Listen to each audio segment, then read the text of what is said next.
मोमिन का आखिरत का सफर। एक दिन अल्लाह के रसूल सल्लल्लाहु अलैहि वसल्लम एक अंसारी सहाबी के जनाजे में कब्रिस्तान तशरीफ ले गए। कब्र के पास पहुंचे तो कब्र तैयार नहीं थी, इसलिए आप वहां बैठ गए। साथ जाने वाले सहाबा भी आपके गिर्द इस तरह खामोश बैठ गए जैसे कि उनके सरों पर परिंदे बैठे हों। आपके हाथ में छड़ी थी, आप उससे जमीन कुरेदने लगे।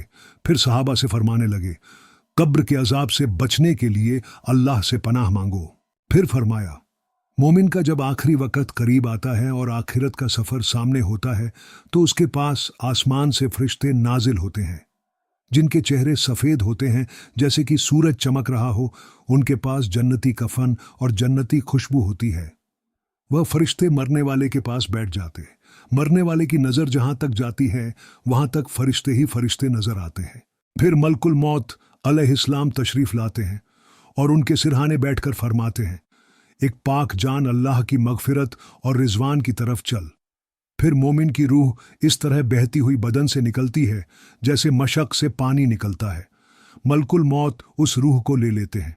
उनके लेते ही दूसरे फरिश्ते फौरन उस रूह को लेकर जन्नती कफन व खुशबू में डाल देते हैं। उस रूह से मुश्क की तरफ खुशबू निकलती है।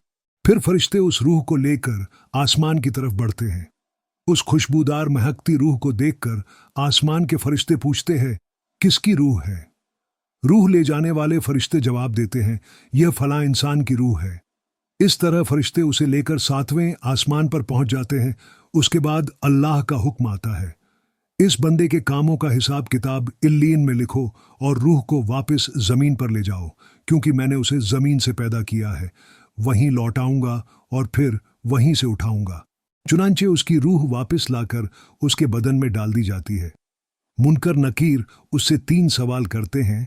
वह तीनों सवालों के सही जवाब देता है तो अल्लाह का हुक्म होता है, ऐ फरिश्तों, इसके लिए जन्नती फर्श बिछा दो, इसे जन्नती जोड़ा पहना दो और इसके लिए जन्नत का एक दरवाजा खोल दो।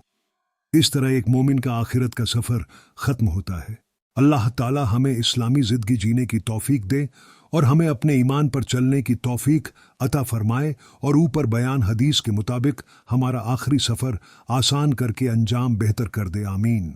मेरे अजीजों, हमेशा की तरह वही एक आखिरी बात कहता चलूं कि अगर कभी कोई कौल वाकया, कहानी या तहरीर वगैरह अच्छी लगा करे तो देखने के बाद और थोड़ी तकलीफ उठाकर अपने दोस्तों को भी शेयर करें।